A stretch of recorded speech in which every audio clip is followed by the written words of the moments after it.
Sou o Zig Ziglar e estou de volta ao estúdio. O seu entusiasmo deve estar aumentando e se você estiver junto à multidão no pé da escada, você agora deve estar galgando os primeiros degraus da escada. Devem estar subindo agora. Esta apresentação também é importante e estimulante. Acredito que vocês vão aprender coisas que farão a diferença. Vamos então lá onde está o entusiasmo. Vamos voltar ao nosso público e examinar os passos que vocês podem dar para construir uma autoimagem saudável.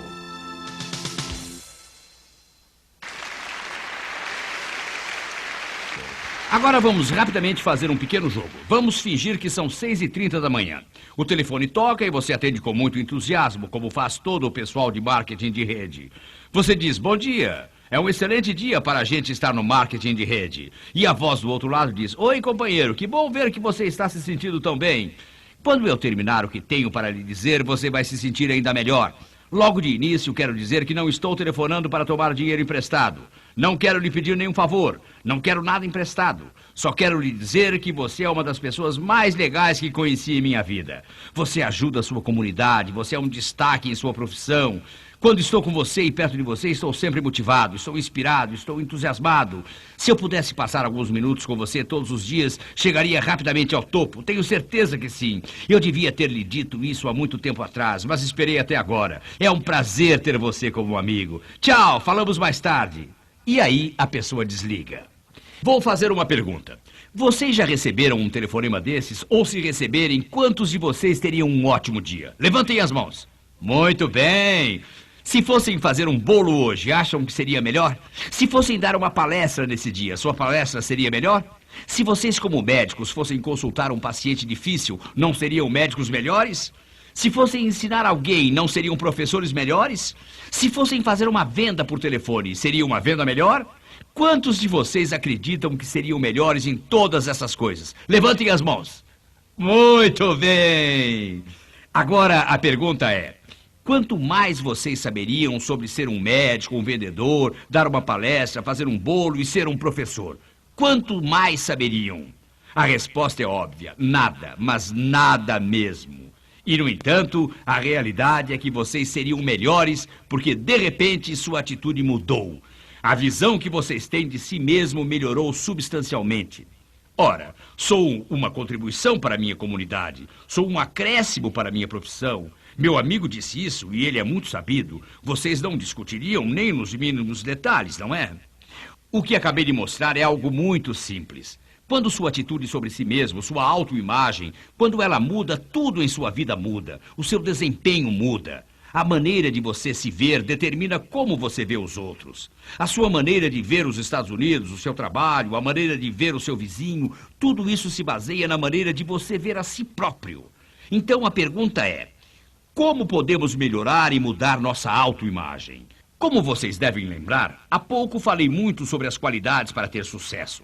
As qualidades que vocês já têm, mas precisam desenvolver mais ainda. As qualidades da honestidade, caráter, integridade e coragem, entusiasmo, motivação, disciplina e compromisso. As coisas que realmente fazem a diferença. Você melhora sua autoimagem pegando o cartão que veio com esta série e todas as manhãs e todas as noites antes de ir dormir, como já detalhei há pouco, você reivindica todas essas qualidades. Agora vocês devem estar pensando sobre o fato de reivindicar essas qualidades quando talvez vocês não as tenham ainda. Bem, deixe-me dizer. Vocês têm certeza de que não possuem tais qualidades? Eu estou aqui para dizer que vocês já as possuem. Mas o que a Bíblia diz é uma coisa muito simples. Em Joel, 3º capítulo, 10º verso, a Bíblia diz: Deixe os fracos dizerem que são fortes. Bem, quando Deus lhe diz para fazer algo, você tem que fazer. Então o que vocês estão fazendo é dizendo que tem as qualidades. E quanto mais fizerem isso, mais vocês as aprimoram. Portanto, o passo número 1 é: reivindiquem as qualidades que farão a diferença. Passo número 2... Ouçam o que os especialistas têm a dizer sobre você, pois eles realmente sabem muito sobre você.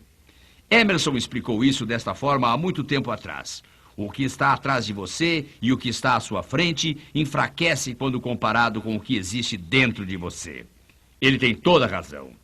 Gosto muito do que Santo Agostinho disse no ano de 399, e vou contar a vocês. Ele disse... que o homem viaja centenas de milhas para contemplar a grandeza do oceano. Ele olha admirado para o céu.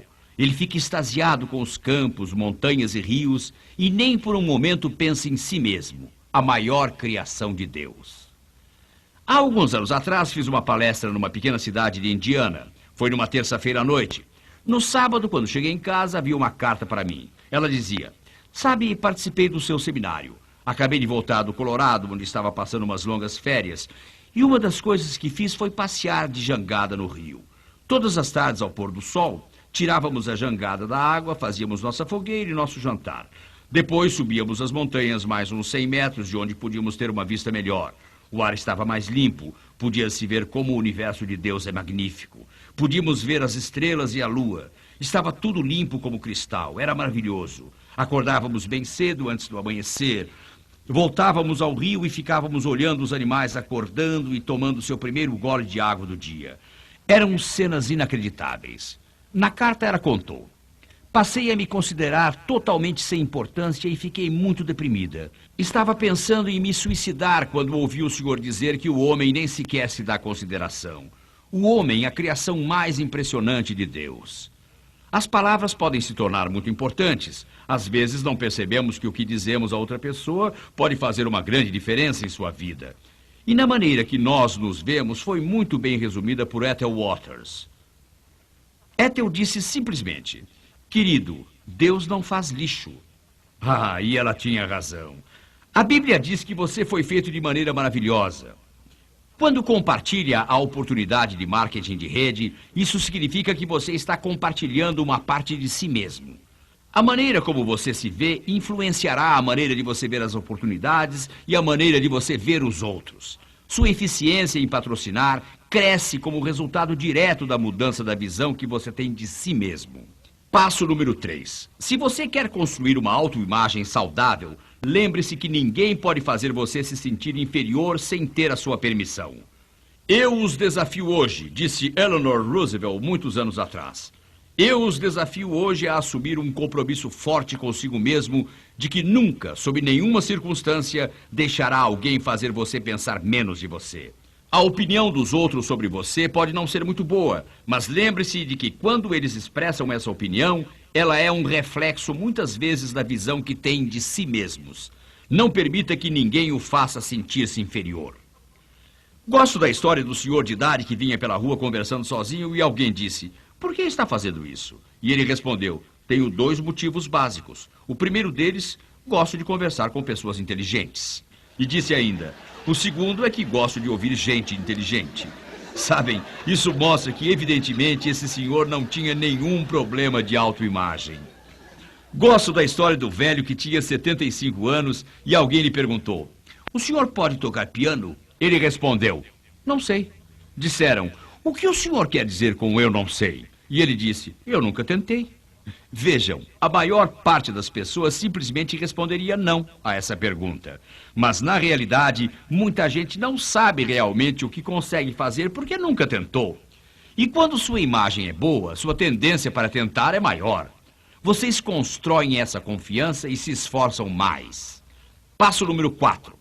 Se vocês querem construir uma autoimagem saudável, comprem um dicionário. Gosto muito da história de Vincent Robert. Farei algumas perguntas e gostaria que vocês anotassem as respostas. Vince, do Canadá, tinha 37 anos. Qual é a sua idade? Ele estudou até a 5ª série. Qual é a sua escolaridade? Ele era chofer de táxi. Qual é a sua profissão? Portanto, ele era o tipo de homem que as pessoas diriam não ter muito futuro. Mas um dia, Vince Robert comprou um dicionário. Não sei o que aconteceu. Ele comprou um daqueles dicionários grandes, com muitas palavras. E que dicionário! Vince passava horas no aeroporto e nos hotéis todos os dias esperando corridas. Ele levava o dicionário no banco da frente e começou a ler o livro, página por página, tentando aprender todas as palavras que havia. Bem, um dos segredos do entendimento é o que você sabe sobre as palavras. Quando se tem um vocabulário, pode-se entender as palavras com mais facilidade. Um estudo com executivos de empresas dos Estados Unidos revelou que 93% deles tinha excelente vocabulário. Vince Robert começou a aprender as palavras. Quando já estava bem adiantado em seu estudo do livro, ele passou a entender coisas que antes apenas ouvia.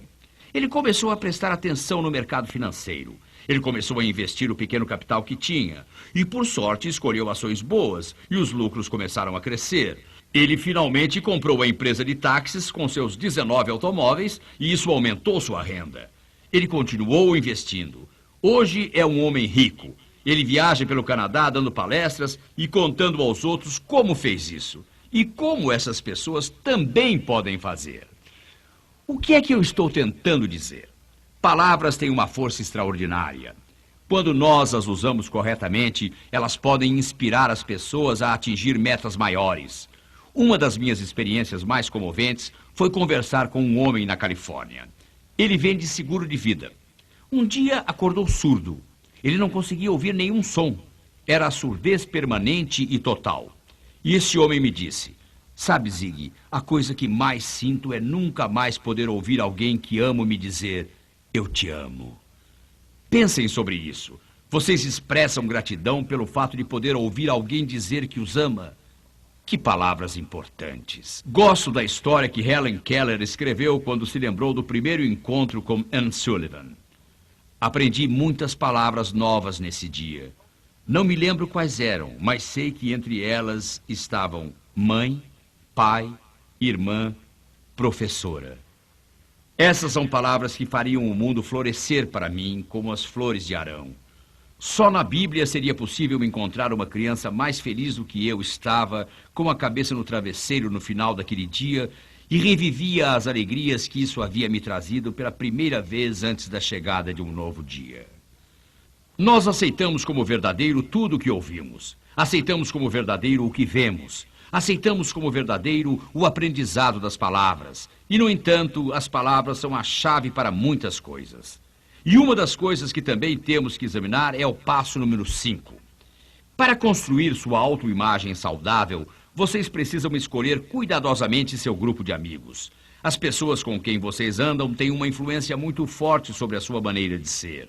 Por exemplo, sabemos com certeza que se o seu filho jovem anda com gente envolvida com drogas, existe uma probabilidade 8 vezes maior do que é normal de ele se envolver com drogas. A Bíblia diz: não se deixe enganar, más companhias deturpam a boa moral. Mas os exemplos clássicos da influência que seu grupo de amigos e o seu ambiente terão sobre você é a que todos observamos quando se vê um rapaz ou uma moça que sai do sul do país e vai para o norte. É só uma questão de tempo até que mudem seu sotaque. Quantos de vocês notaram isso? Está bem. Ou se um rapaz ou uma moça do norte mudarem para o sul durante algum tempo, a mesma coisa vai acontecer. Vejam, somos certamente influenciados pelas pessoas que nos rodeiam e temos que ter isso em mente. Uma pesquisa foi publicada no Los Angeles Times há uns 5 anos sobre pessoas bem-sucedidas. Nessa pesquisa observou-se que em algum momento de sua vida, elas deliberadamente escolheram mudar as pessoas com quem se associavam, especialmente as de sua vida particular. Elas elevaram o nível de seus amigos. Os bem-sucedidos escolheram ficar com pessoas que tinham respostas às suas perguntas. E o fato de estar com essa gente teve uma influência direta em suas carreiras. Agora vou contar uma das experiências mais comovedoras da qual participei. Diversas vezes por ano, damos um seminário chamado Nascido para Vencer. Vem gente de todo o mundo. Tivemos um rapaz do Tennessee, um grandalhão do Texas, um jovem da Malásia e uma moça da Austrália. Eles são pessoas muito diferentes. É lógico que tivemos muitas outras pessoas, mas lembro-me muito bem dessas. Uma das coisas que fazemos nesse seminário é dar às pessoas a oportunidade de contar aos outros alguma experiência ou evento de sua vida. Durante os 3 dias de seminário, cada vez que alguém faz alguma pergunta, nós escrevemos num bloco: eu gosto de fulano porque... No final, todos têm centenas dessas folhas. E esse bloco de anotações simplesmente é algo para consultarmos quando procuramos um comportamento específico que pode ser observado nessa pessoa. Gosto de Jane porque ela tem um sorriso agradável e uma personalidade vibrante. Ela me faz sentir bem. Gosto de Paul porque ele me estimula a ver o melhor em mim. Ou eu gosto dessa pessoa porque ela sempre apronta seus projetos no prazo e dentro do orçamento. Alguma coisa específica que possa ser observada. Nós os avisamos que não podem bajular. Como vocês sabem, bajular é dizer algo que vocês nunca diriam a alguém se essa pessoa não estivesse presente. Vocês nunca dizem algo a alguém que não diriam fora da sua presença. É isso mesmo. Bem, todos estavam se levantando e me falando sobre o motivo de gostarem do bloco Eu Gosto de Fulano porque... No final do terceiro dia, esse rapaz do Tennessee levantou-se e disse: eu quero lhes contar como estou gostando de receber as anotações. Muitos provavelmente estão pensando porque nunca escrevi nenhuma anotação sobre algum de vocês. E o moço disse: o motivo para eu não fazer isso é que não sei ler nem escrever. Minha esposa lê as anotações para mim todas as noites. A coisa que eu mais gostaria no mundo é poder ler e escrever. E nesse momento ele perdeu o controle e começou a chorar. Como se, direcionados por um tiro, o rapagão do Texas, a jovem da Austrália e o rapaz da Malásia, representando 3 raças diferentes, 3 religiões diferentes, tornaram-se uma só pessoa. Parecia que as Nações Unidas estavam se reunindo ali em nossa sala do seminário. E eu pensei com meus botões, não seria maravilhoso se todos pudessem ver o que está acontecendo aqui, quando passamos a nos conhecer como um ser humano, entendendo que temos tantas esperanças, sonhos e aspirações iguais, e que quando estimulamos os outros, o impacto disso sobre nós é o que faz a grande diferença.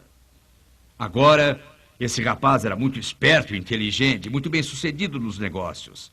E nesse momento, ele assumiu o compromisso de aprender a ler e escrever. O que estou tentando dizer?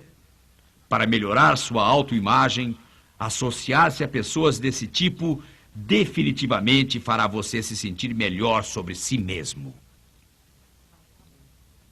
Número 6. Se quiser construir essa autoimagem, melhore sua memória. Vou lhes contar uma pequena história sobre esse assunto. Um casal muito simpático de Salt Lake City participou de um dos nossos seminários. Dan e Kelly Clark. Ele era um rapagão e ela uma mulher linda, absolutamente maravilhosa. Quando se olhava para ela, parecia que ela tinha a melhor autoimagem do mundo. Mas, na verdade, na opinião dela, bem, vocês já ouviram falar do que se diz sobre loiras bonitas e bobas. Não é trágico que se pode rotular algo desse tipo? Bem, ela sempre viveu sob a impressão de que não era muito inteligente. Ninguém sabe de onde ela tirou essa ideia, mas para construir esta autoimagem, o importante não é o que você tem, mas sim o que você acredita que tem. Estávamos ensinando um pouco sobre memória. Havia 110 pessoas na sala, e nós dávamos um ponto se as pessoas lembrassem do primeiro e segundo nome de alguém. Havia 2 pontos. Portanto, 220 pontos era o total, e ela só errou 1. Seu resultado foi quase perfeito nesse teste. Eu gostaria que vocês pudessem vê-la quando se levantou para receber o prêmio. Ela nem conseguia, estava tão emocionada que começou a chorar. Vou lhes dizer o que isso fez comigo. Ela disse: não sou burra, posso aprender com o melhor de todos. Uma mudança dramática. Qualquer crescimento resulta numa melhoria da autoimagem. Quando estamos crescendo, essas coisas acontecem. Número 7. Lembrem-se, o fracasso é um evento, não uma pessoa. Churchill repetiu 3 vezes o curso de inglês da 8ª série. Einstein foi considerado uma criança mentalmente retardada. Quanto a Edison, disseram a seus pais para tirá-lo da escola porque achavam que não conseguiria aprender. Baby Ruth foi um dos que errou mais que qualquer outro na história do beisebol. A mesma coisa aconteceu com Hank Aaron. Mas nós não consideramos essas pessoas fracassos. Roger Staubach deu mais passes errados que 99% de todos os jogadores de futebol americano em todos os tempos. Mas nós não o consideramos um fracasso, não é? O fracasso é um evento. Como devemos lidar com ele? Se vocês são fãs de beisebol, vão reconhecer o nome Cal Ripken. Ele joga no Baltimore Orioles. Ele é daquelas pessoas que trabalham para o bem da comunidade e é um dos favoritos entre os colegas e em toda a comunidade. Recentemente, Cal assinou um contrato pelo qual vai receber perto de $6 milhões por ano. Acho que é isso. E esse realmente é um bom salário. Mas este ano não tem sido bom para ele. Somente conseguiu fazer 260 jogadas boas, o que significa que acertou 1 em cada 4. Bem, isso significa que, obviamente, de cada 4 jogadas, ele errou 3. Mas vocês acham que, quando errou, ele ficou pensando: desculpe, sou um péssimo jogador, não faço nada direito, por que não paro de jogar? Vocês acham que ele faz isso? Eu posso até ver Cal pensando ao dar sua tacada. Acho que ele olha o adversário e diz: está bem, dessa vez você ganhou, mas espere, da próxima vez serei eu, e será entre nós dois, porque sou um excelente jogador de beisebol. E entende corretamente que o fracasso é um evento, não uma pessoa. Isso não significa que ele gosta de perder, mas que ele entende perfeitamente que existe uma grande diferença entre errar e ser um fracasso. Existe uma grande diferença em não conseguir patrocinar alguém e fracassar no negócio ou fracassar na vida. É um evento e vocês devem separar esses eventos, deixá-los de lado e seguir em frente. O que quero dizer é que eles existem, mas nós lutamos contra eles e seguimos em frente. Uma das minhas histórias favoritas é sobre essa senhora de 37 anos que vive de pensão. Ela se descreve dizendo que nasceu feia e então alguém ainda lhe deu um susto. Em outras palavras, ela não é nada bonita, isso em suas próprias palavras. Bem, essa senhora que vive de pensão, escovando o chão, literalmente, pensem sobre o que o futuro pode lhe reservar. E então ela pegou um livro sobre motivação, leu e entendeu basicamente que estava jogando o jogo errado, talvez sem reconhecer a capacidade que realmente tinha. Ela estava reclamando que não tinha nada e não estava usando o que tinha. E então ela, ao se autoavaliar, lembrou que tinha frequentado a escola, lá as pessoas riam bastante e adoravam quando ela estava perto, porque sempre fazia os outros rir. Ela disse: por que não aprendo a fazer as pessoas rirem ainda mais e faço disso uma profissão? A maior parte das pessoas concorda que Phyllis Diller se deu bem como comediante. Ela entendeu as coisas. Número 8. Se vocês realmente quiserem construir essa imagem saudável, então, bem, tudo isso está muito ligado com o marketing de rede.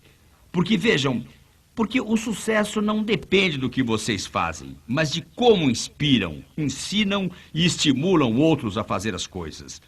E esse é um ponto muito importante, mas quanto mais vocês próprios se aceitarem, vamos falar disso dentro de alguns minutos, quanto mais vocês se aceitarem, mais provável será que poderão fazer essas outras coisas. E o passo número 8. Então é fazer uma lista do que vocês realmente têm. Há alguns anos atrás, li uma história sobre uma senhora de Illinois, na verdade ela era de Indiana, que tinha uma mancha no rosto. Ela foi ao médico, que lhe deu uma receita. O problema é que atingiu seus olhos e ela perdeu a visão. A companhia de seguros lhe pagou $1 milhão. Hoje, provavelmente, a quantia seria de $100 milhões. Mas mesmo se fosse $100 milhões, quantos de vocês trocariam sua visão por $100 milhões? Li sobre uma senhora de Los Angeles que se feriu num acidente de avião. Ela quebrou a coluna e ficou tetraplégica pelo resto da vida. Novamente, deram-lhe $1 milhão. Hoje seriam dezenas de milhões. Mas não acredito que alguém dentre vocês que tem seus movimentos intactos trocaria de lugar com ela. Quantos se lembram de Betty Gable? Levantem as mãos. O que vocês lembram de Betty Gable? Pernas? Na verdade, ela era uma pessoa completa, tinha um rosto lindo, braços e tudo mais. Mas vocês se lembram das pernas por quê? O que havia de diferente com as pernas? Estavam seguradas por $1 milhão. Mas vocês trocariam as suas pernas por $1 milhão? Barney Clark. Quantos se lembram desse nome? Há uns 3 ou 4 anos implantaram nele um coração artificial porque na época não conseguiram encontrar um humano. Isso prolongou sua vida apenas algumas semanas, mas custou muito mais de $3 milhões. Agora vocês façam um inventário de seus olhos, colunas, pernas, e esse é só o início. Quando realmente começarem a calcular o seu valor, ele será muito grande. Pensem. Sabem, é até engraçado, não é? Se vocês fossem comprar um desses automóveis de luxo que custam $75 mil, pensem na cena. Aqui estão vocês, nesse carro que vale $75 mil, e estão orgulhosos quando chega alguém e diz: onde você comprou esse monte de parafusos? Não consigo entender uma pessoa que aparentemente é inteligente e comete a loucura de pagar $75 mil por um carro desses. Ele não funciona bem, quebra toda hora. Por que você gastaria tanto nisso? Você ficaria muito ofendido e chateado e certamente sairia do lugar dizendo: puxa, como fui idiota em comprar esse carro. De fato, ele não é muito bom. Sim, Você se ofenderia se alguém, incluindo você mesmo, dissesse algo ruim sobre seu automóvel, mesmo ele valendo $1 bilhão para você e alguém, mesmo sendo você, disser algo ruim sobre ele. E é impressionante como temos a tendência de acreditar na opinião dos outros, apesar desses outros não saberem nada de nós, comparativamente falando. Não é impressionante? Faça um inventário do que você tem. Faça um inventário de quem você é e entenda que você realmente tem valor intrínseco adicional. Vou falar disso de novo daqui a pouco. Passo número 9. Para subir, você precisa se vestir bem, se maquiar bem. Por anos e anos, quarta-feira era o melhor dia para eu ficar em casa. Porque todas as quartas-feiras, minha linda esposa ruiva e eu fazíamos um passeio de alguns quilômetros. Será que alguma das senhoras presentes sabe onde minha esposa ia todas as quartas-feiras às 10 horas da manhã? É isso mesmo. Ela ia ao cabeleireiro.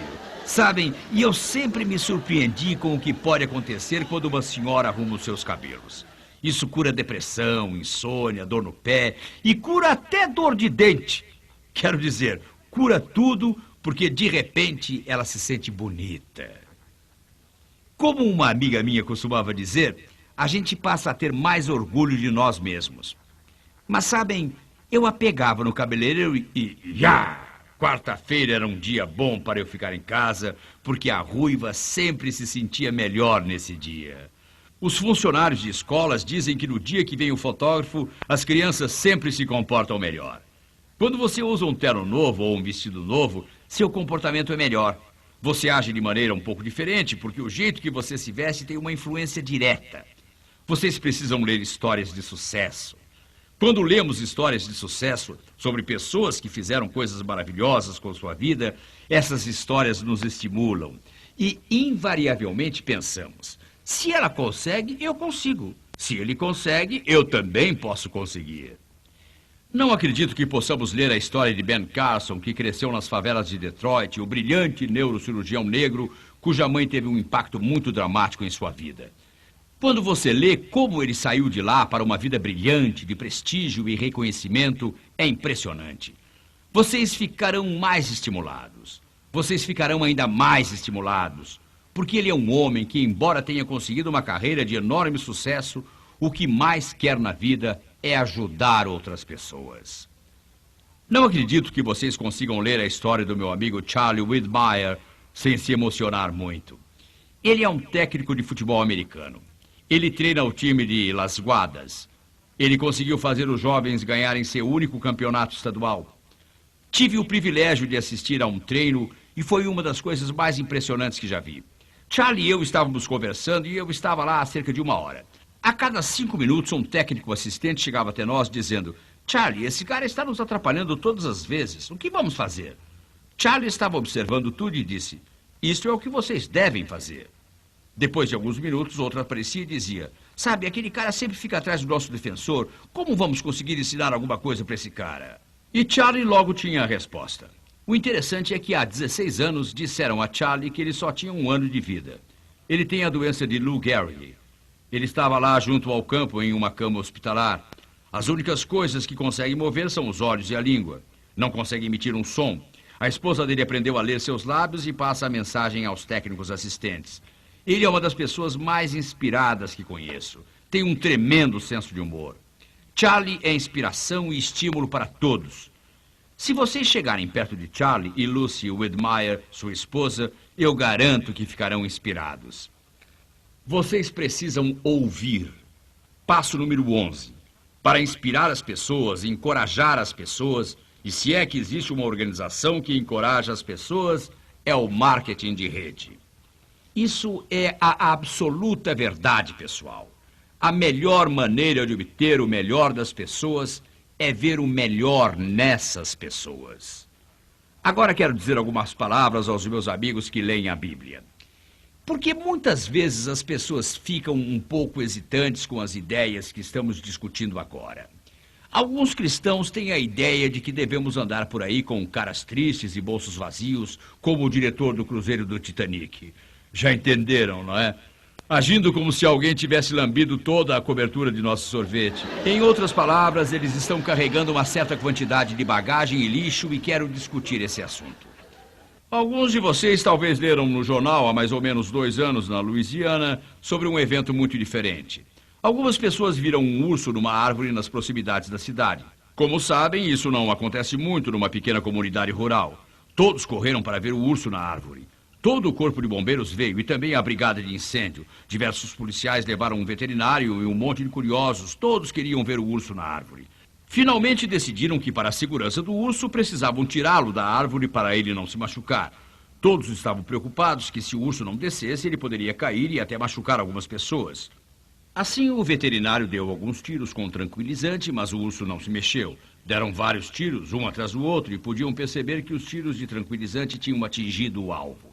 Finalmente entenderam que talvez o urso estivesse preso por alguma coisa e não pudesse descer da árvore. Lá estavam os bombeiros e eles tinham uma rede. Se o urso caísse, havia alguns homens fortes para segurar a rede. Eles estavam preocupados com o urso. Quando finalmente perceberam que o urso não desceria, prepararam-se para passar a noite no lugar. Na manhã seguinte, à luz do dia, eles puderam ver melhor o que tinha acontecido e descobriram o que era. De algum modo, alguém tinha colocado um saco plástico cheio de lixo na árvore e eles tinham passado a noite atirando tranquilizante no saco de lixo. Existe muita gente que tem sacos de lixo amarrados em suas árvores e quero ver se conseguimos retirar parte desse lixo. Primeiro, quero dar uma olhada em minha Bíblia e quero dividir com vocês. Bem, os que não leem a Bíblia podem simplesmente desligar a fita ou pular cerca de 6 minutos se não quiserem ouvir isso. Mas eu sei que vocês ficarão interessados nesses comentários. Como sabem, um dos versos da Bíblia diz que os humildes herdarão a terra. Todos pensam que ser humilde é ser do tipo bonzinho. Por favor, dê-me isso. Ou, por favor, não me machuque. Bem, humildade na linguagem da Bíblia simplesmente significa poder com restrições. Entendam, se tiverem poderes, não precisam se tornar antipáticos. Não precisam ficar na defensiva. Na verdade, você não ficará na defensiva, e esse é o significado. Como sabem, a Bíblia diz que a esposa deve ser tratada pelo marido como um vaso delicado. E muitas feministas perguntam o que eu quero dizer com delicado. Ah, vaso mais fraco. Elas confundem delicadeza com inferioridade. Não existe qualquer indicação de que isso queira dizer inferior. No sentido bíblico, isso significa ser mais atencioso, sincero, genuíno, carinhoso e diversas outras coisas positivas. Não tem nada a ver com inferioridade. Lembro-me de uma vez quando estávamos indo para o Mississippi. Paramos num posto para comprar gasolina. Quando saímos, vimos uns vagabundos sentados lá bebendo perto da máquina de refrigerante. Quando passamos por eles, com minha maneira carinhosa, gentil, suave e cortês, sussurrei: um bando de vagabundos. Eles deveriam achar um emprego e ir trabalhar. A ruiva só olhou para mim e sorriu, dizendo: sabe, querido, esses homens podem estar precisando de nossa ajuda e de nossas preces, não de nossa condenação ou crítica. Todos podem cair de vez em quando e naquela hora fiquei feliz por estar casado com um vaso delicado. E foi isso que aprendi nessa ocasião. O quanto é importante entender as palavras. Muitos cristãos têm problemas com a palavra merecer. Você não merece isso. Bem, vou lhes dizer algo que eles acham que é totalmente verdadeiro. Merecer significa ter direito ao mérito por um trabalho ou serviço executado. Um trabalhador merece seu salário. As pessoas que vocês patrocinam merecem seu tempo, sua atenção e seu esforço. Os clientes merecem bons serviços. E vou lhes fazer uma pergunta. Vocês acham que o ladrão na cruz merece tantas recompensas quanto Billy Graham? Pensem sobre isso. E o que é recompensa? É dar em retorno tanto o bem quanto o mal. Recompensas e castigos pressupõem influência moral e algo feito voluntariamente, tanto para o bem quanto para o mal. E o que diz a Bíblia? Mais de 150 vezes ela diz algo sobre recompensa. Nenhuma recompensa para o mal. Existe recompensa para os justos. Grande será a sua recompensa no céu. O trabalhador merece sua recompensa. Às vezes haverá pessoas que tentarão fazer vocês se sentirem culpados por seu sucesso. Sabem, eles tentarão fazer vocês se sentirem culpados pelo sucesso, e isso não é bíblico. Existe muita confusão com a própria palavra orgulho. e conversei com 3 teólogos especificamente sobre essa palavra. O que é o verdadeiro orgulho? Orgulho, ao contrário do que muitos pensam, é uma avaliação adequada do que é bom. É a escolha generosa do coração, é nobre. Está errado dizer que sinto orgulho dos meus 4 filhos? É errado eu dizer a um dos meus funcionários que estou orgulhoso do trabalho que fez? Está errado eu dizer que vocês devem se orgulhar de sua aparência, do fato de estarem no negócio, sentirem orgulho de serem brasileiros? Eu não ligo para o que muita gente diz, falando biblicamente, nós estamos pisando terreno firme. Existe uma grande diferença entre orgulho e vaidade. Satanás caiu por causa da vaidade, que nada mais é do que orgulho falso. Essa é uma palavra ruim. Orgulho é uma bonita palavra bíblica. Vamos examinar outra coisa. Muitas vezes nesta série dizemos: você tem que ser antes de poder fazer, e você tem que fazer antes de poder ter. O que quero dizer por tem que ser? Bem, se pegar sua Bíblia e ler em João 1,12, lá diz com bastante clareza que temos uma escolha. Podemos ser filhos de Deus por escolha. E o que podemos fazer? Em João 15,5, você pode ler claramente: sem mim você não pode fazer nada. Mas nos Filipenses 14,13 está claro: eu posso fazer todas as coisas através de Cristo que me fortalecem. Agora, o que você pode aprender com estas palavras? Como filhos de Deus, vocês se tornam herdeiros de todo o reino. Agora, isso me parece um negócio muito bom. Precisamos entender essas palavras, e isso é importante. Como Deus nos vê? Durante anos eu dizia uma coisa em seminários e dizia isso porque era a minha maneira de sentir. Mas tenho que lhes dizer, isso me incomodava porque não fazia sentido. Mas, falando do ponto de vista humano, às vezes as coisas não fazem sentido. Uma das coisas que eu dizia era que minha esposa, com quem me casei há quase 46 anos, está mais bonita agora do que no dia em que nos casamos. E vejam, isso faz sentido? Como uma avó, alguém que já está me aguentando há quase 46 anos, como ela pode ser mais bonita hoje do que quando era uma noiva de 18 anos? Isso não faz nenhum sentido, não é? Mas ficou claro para mim, muito claro. Há alguns anos atrás, fomos a Israel. Era domingo de manhã.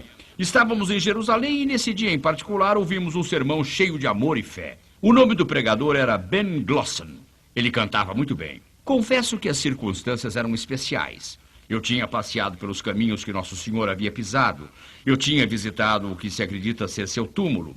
Eu tinha tido o privilégio de ir ao jardim de Getsemane. Li o Sermão da Montanha, estive no Mar da Galileia e no domingo fui para Jerusalém. E depois de tudo que tinha acontecido lá, de repente Ben Glosson começou a cantar e eu fiquei sentado. Não com lágrimas nos olhos, mas com lágrimas caindo pelo meu rosto. Parecia que Deus falava comigo. Não entendam errado. A maior parte do tempo, Deus fala comigo através de sua Bíblia.